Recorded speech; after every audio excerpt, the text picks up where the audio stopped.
Ahora vamos a estudiar la clase 12ª de Levítico.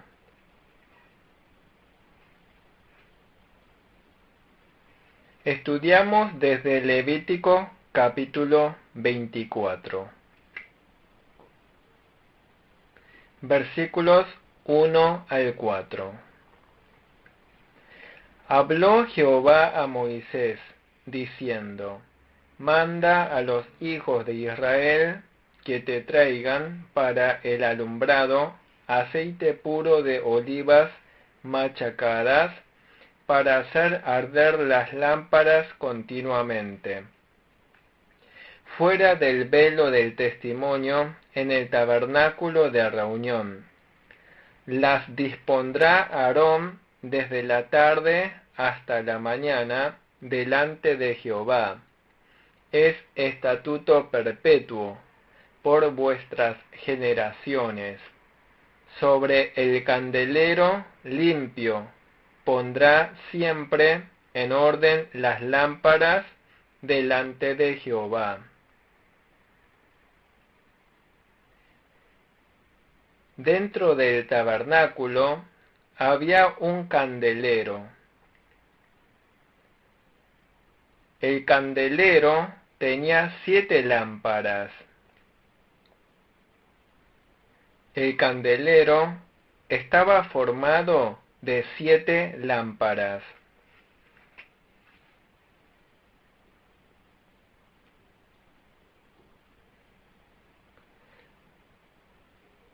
Le ordenó a Moisés construirlo con un talento de oro.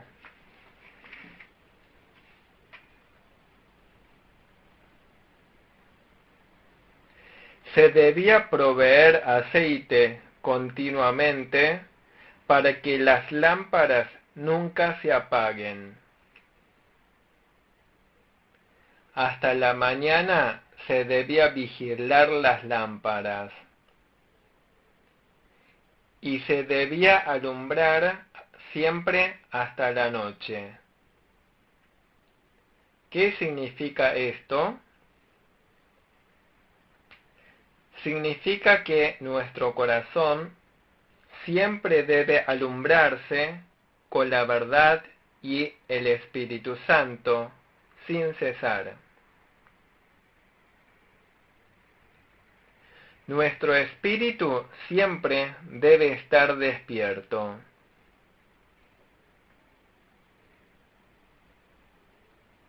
Nuestro amor hacia Dios nunca debe enfriarse. Nunca debe apagarse nuestro amor por la verdad. Lo dice Apocalipsis 4:5. Ante el trono de Dios había 7 lámparas encendidas. Dice que son los 7 espíritus de Dios. El número 7 es el número de la perfección, es el número de Dios. Se refiere al perfecto Espíritu de Dios. El corazón del creyente debe alumbrarse con la verdad y el Espíritu Santo.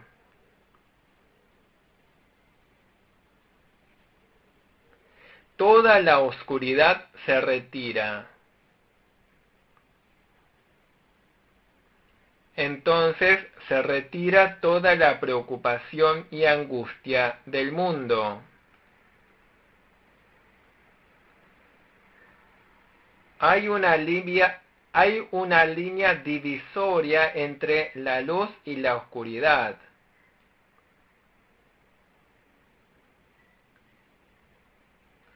Donde termina la luz comienza la oscuridad. Allí está la línea divisoria. Existe el mundo de la luz y el mundo de la oscuridad. Existe el mundo de la verdad y el mundo de la mentira. Está el mundo de Dios y el mundo del diablo.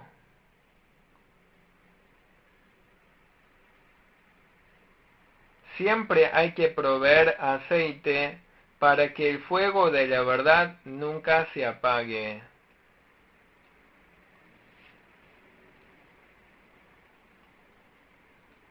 Debemos esforzarnos para que la luz del Espíritu Santo siempre alumbre nuestro corazón. ¿Cómo podemos reflejar la luz de Dios? ¿Qué buen método hay? Debemos obedecer la palabra de Dios.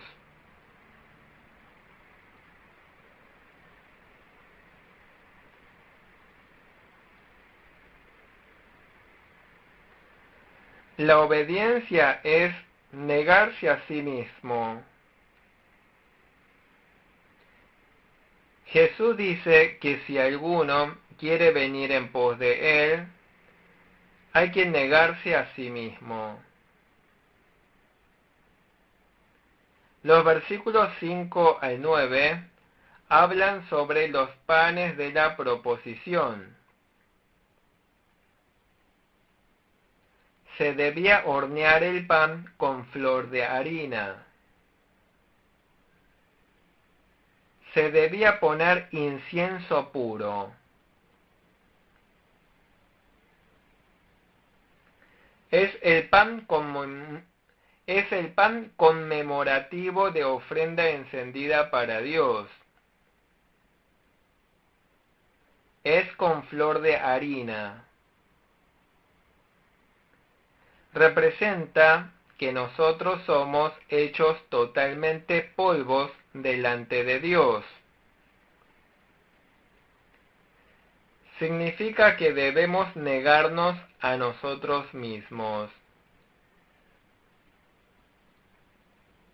Hay que negarse a nuestro orgullo o sabiduría. Manda colocar incienso puro. El incienso representa la oración de los creyentes. Es olor agradable para Dios. Es un pan que se ofrece como ofrenda encendida para Dios.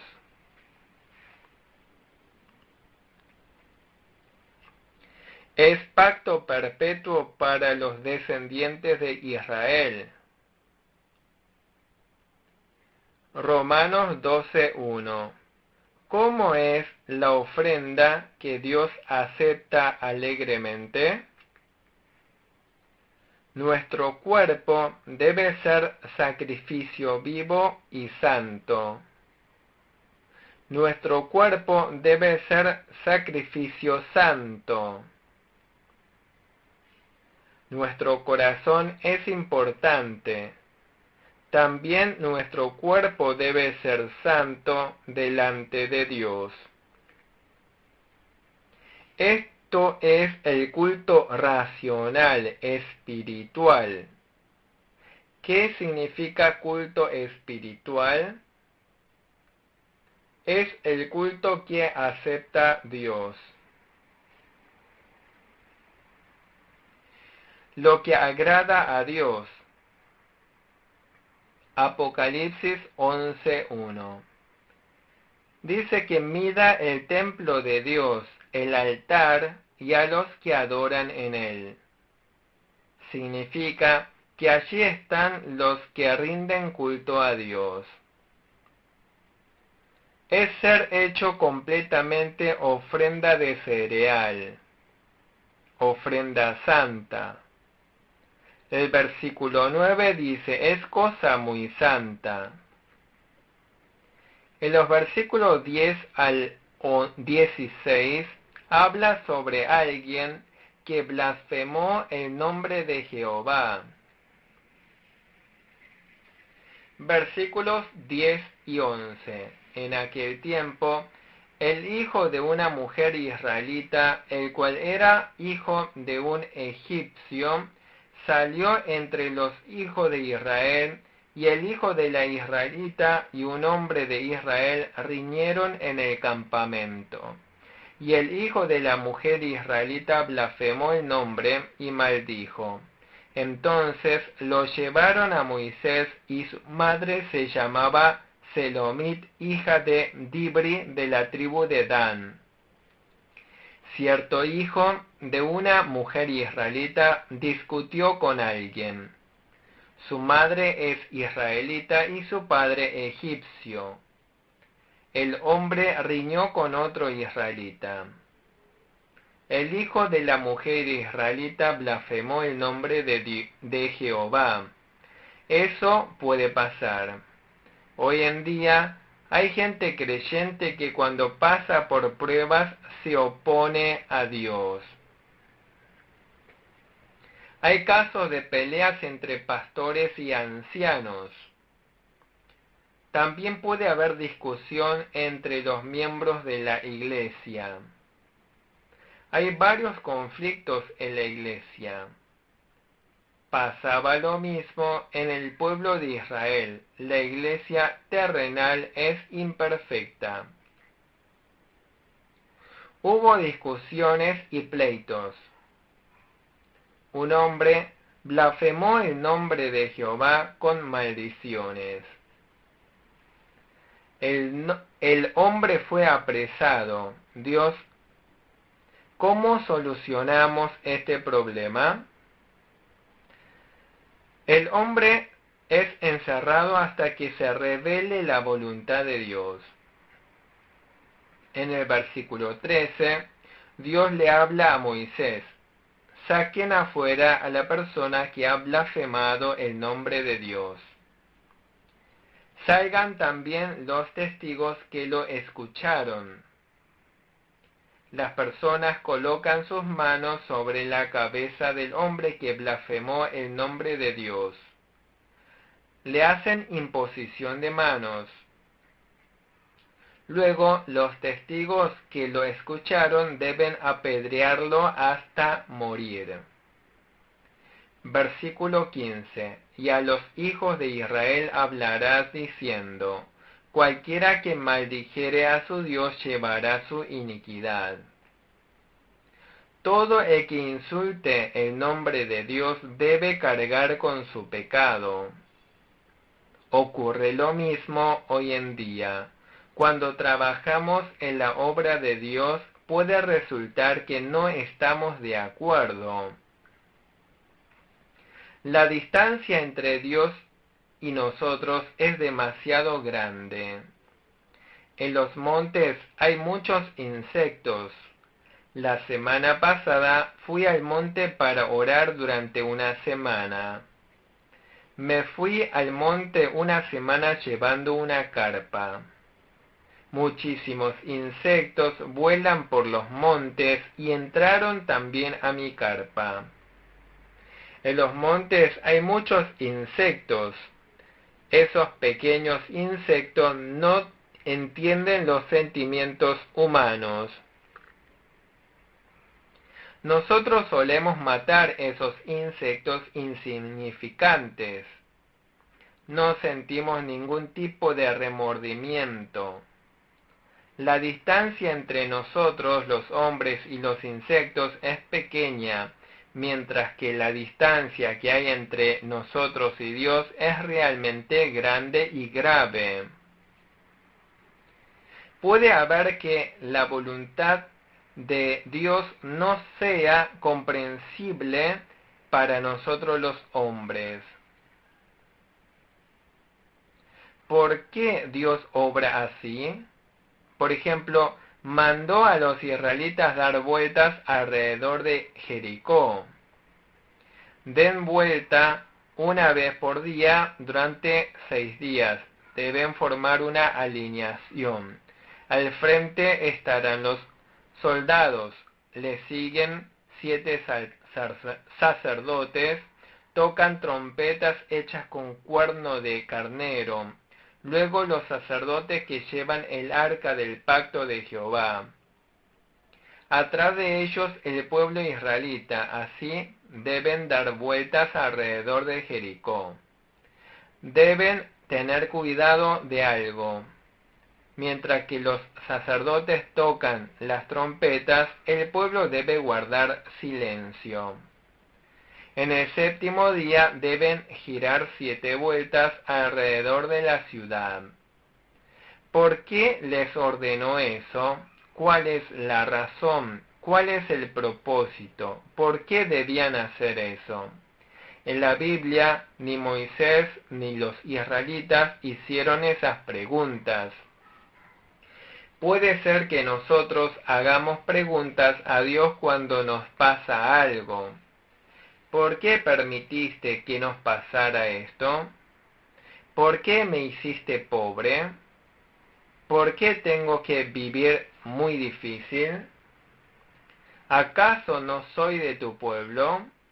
¿Acaso no soy un hijo de Dios?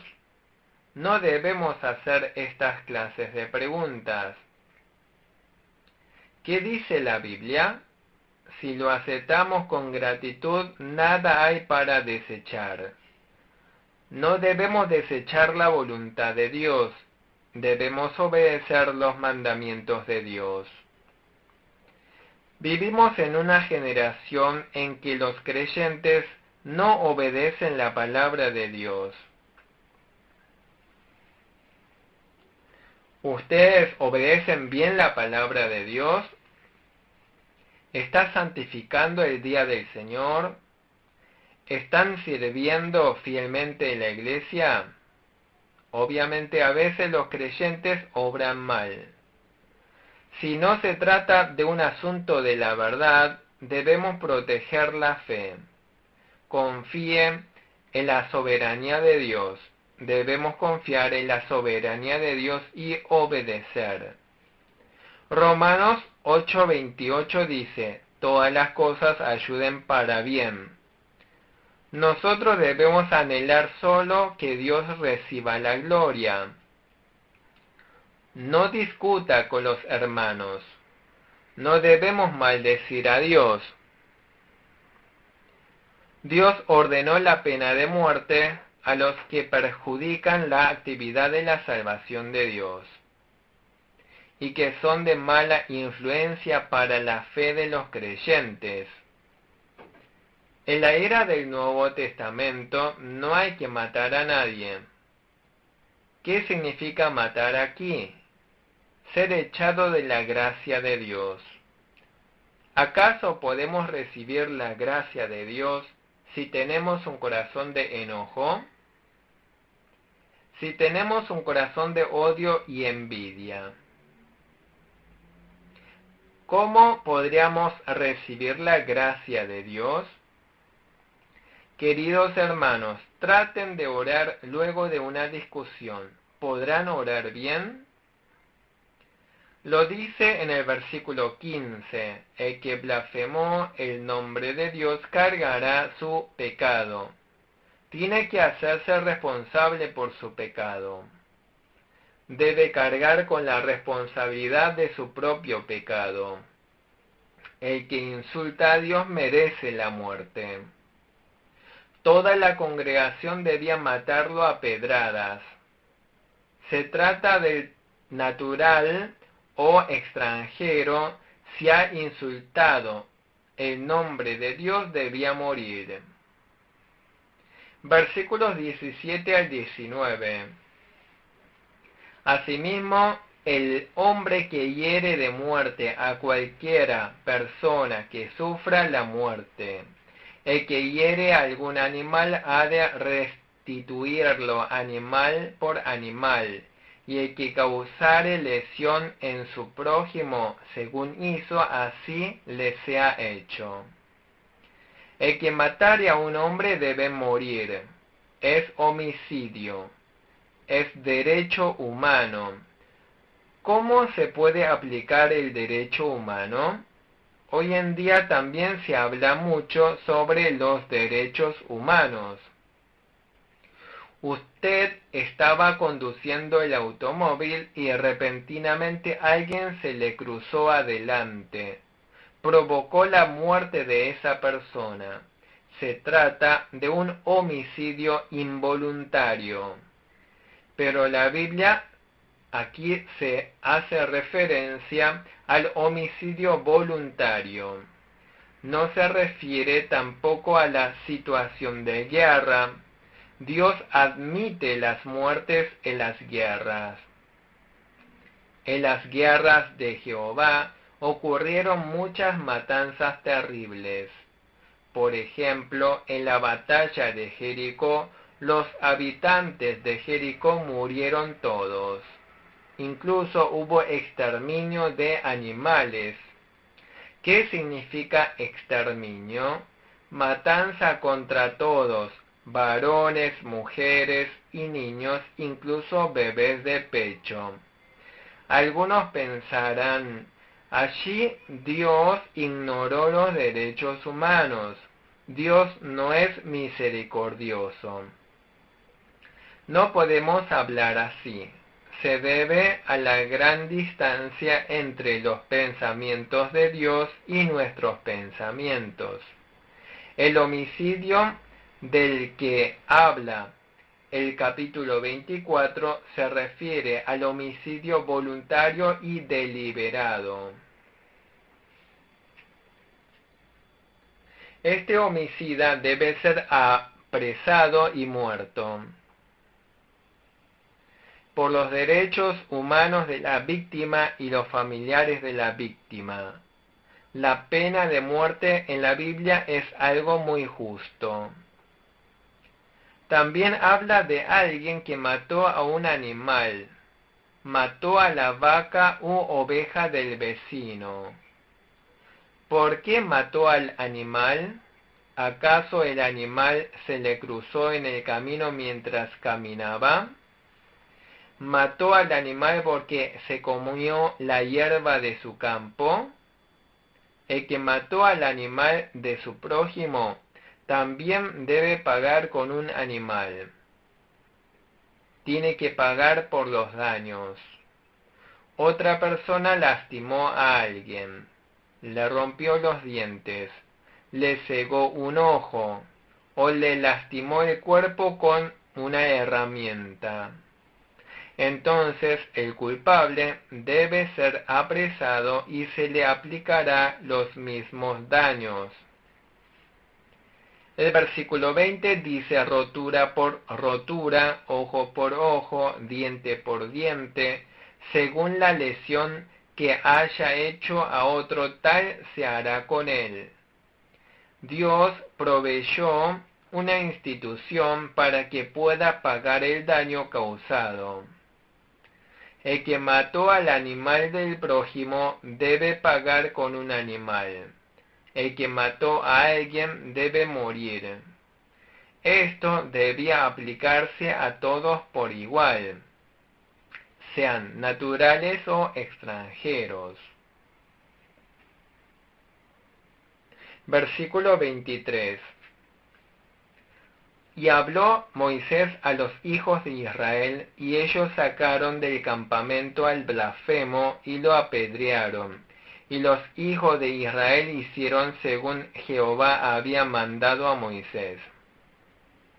Trajeron al hijo de la israelita. El pueblo amaba al blasfemo. Nosotros odiamos a la persona. Debemos odiar su pecado. Cuando se ama a una persona, no hay que amar hasta su pecado. Odiando el pecado, no hay que odiar hasta a la persona. El pueblo amaba a la persona, pero debían apedrearle debido al pecado. Llevar a cabo el mandato de Dios. Ahora vamos a estudiar el capítulo 25.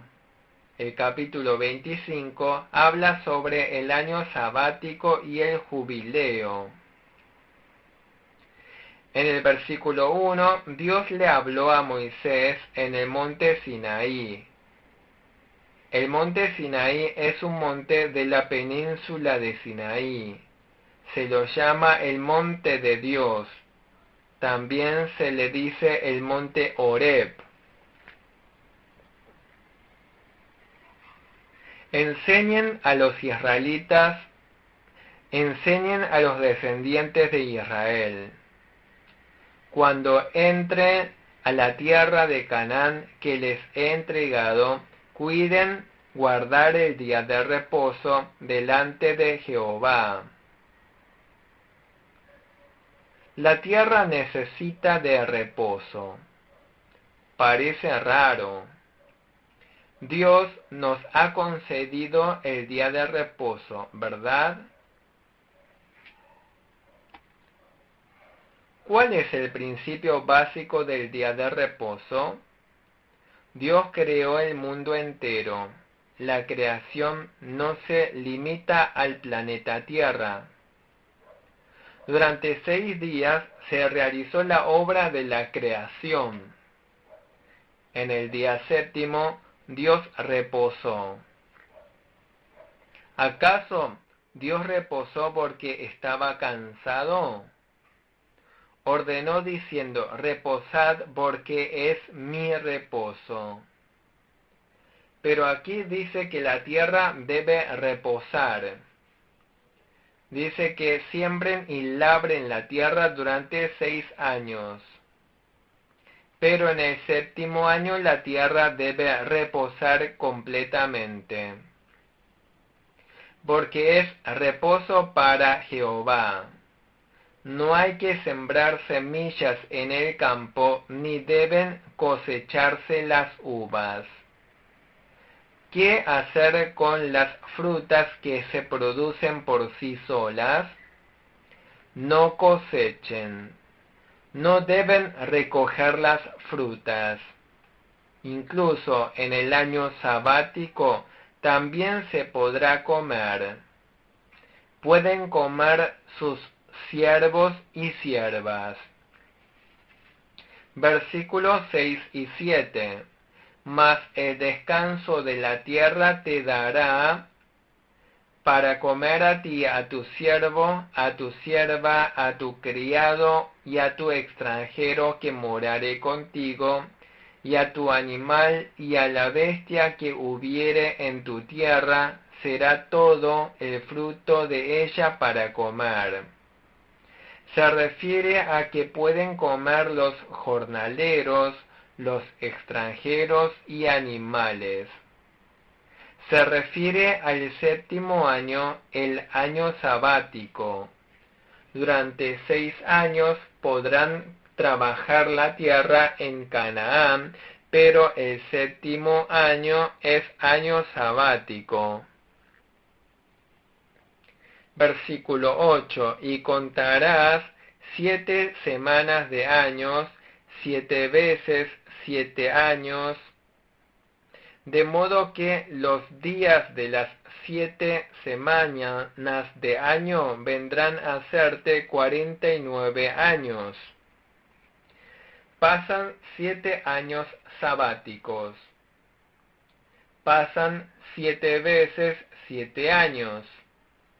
Entonces son 49 años. El siguiente año son 50 años. Hay que santificar el año 50. En el año 50 es el jubileo. El jubileo es muy importante. En el jubileo todas las cosas vuelven a su origen. Hay gente que fue vendida como esclavo por falta de dinero. En el jubileo, ese esclavo debe ser liberado. Había terrenos heredados, pero que tuvieron que ser vendidos por la pobreza. En el año de jubileo, la tierra debía regresar a sus dueños originales. Al comprar la tierra se calcula el precio según el año de jubileo. El jubileo llega cada 50 años. Si faltan muchos años, el precio es muy caro. Si faltan pocos años para el jubileo, el precio de la tierra es más barato. En el año del jubileo, tampoco se debe recoger todo, al igual que el año sabático. Tampoco hay que sembrar semillas. Versículo 12. Porque es jubileo, santo será a vosotros, el producto de la tierra comeréis. Es jubileo santo. Ese año no hay que sembrar ni cosechar, sino comer de sus frutos. ¿Qué comerán en el año sabático o el jubileo? Dios hará que en el año sabático y jubileo haya muchos frutos. En el jubileo todo regresa a sus dueños originales. Versículo 15. Conforme al número de los años después del jubileo, comprarás de tu prójimo, conforme al número de los años de los frutos te venderá él a ti. En el versículo 15 dice que el jubileo es el criterio para calcular el precio. Si faltan muchos años para el jubileo, la tierra y los esclavos valen más caros. Pero si faltan pocos años para el jubileo, el precio es menor. En el año de jubileo todo regresa a su origen. Cuando se realice este cálculo, no hay que ser injusto con el prójimo. Lo dice el versículo 17. Hay que calcular de manera justa. No hay que tratar de cobrar de más, ni hay que procurar pagar de menos. Dios mandó guardar esta ordenanza. ¿Qué nos enseña a nosotros el año sabático y el jubileo? Nos enseña cómo guardar el día del Señor. Trabajad durante 6 días, el séptimo día es de Jehová. En la era del Nuevo Testamento, el primer día de la semana es el día del Señor. Hay que guardar bien el día del Señor. El jubileo es el año de la restauración de todas las cosas. Es desechar todos los sentimientos equivocados. Es restaurar todas las relaciones humanas heridas. Es desechar todo odio y restaurarlo todo. Es restaurar las relaciones humanas y restaurar la relación con Dios. Tenemos que brindar amor, brindar misericordia y tratarnos bien los unos a los otros. Versículos 20 y 21. Y si dijereis, ¿qué comeremos el séptimo año? He aquí no hemos de sembrar ni hemos de recoger nuestros frutos. Entonces yo os enviaré mi bendición el 6º año, y ella hará que haya fruto por 3 años. Ya lo dijimos anteriormente. ¿Qué comeremos y de qué viviremos en el año sabático? Dios promete bendecir en el año 6º. Dios hará que se coseche para comer durante 3 años. ¿De qué viviremos si ofrendamos el diezmo? ¿Qué comeremos? Dios lo posee todo. ¿Por qué Dios nos sigue demandando? ¿No pensaron así? Dios no es pobre. ¿Por qué Dios nos demanda bienes materiales? ¿Para quién usan ustedes los bienes materiales? Usamos los bienes materiales por nuestra familia y también por nuestros queridos amigos. Debemos usar el dinero por nuestros hijos. Cuando usamos el dinero, nuestro corazón también va con el dinero. Donde va el dinero, va también el corazón del hombre.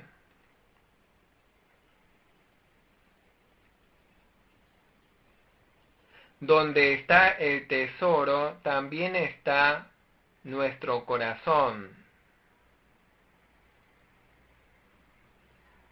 Cuando ofrendamos dinero a Dios, allí también está nuestro corazón.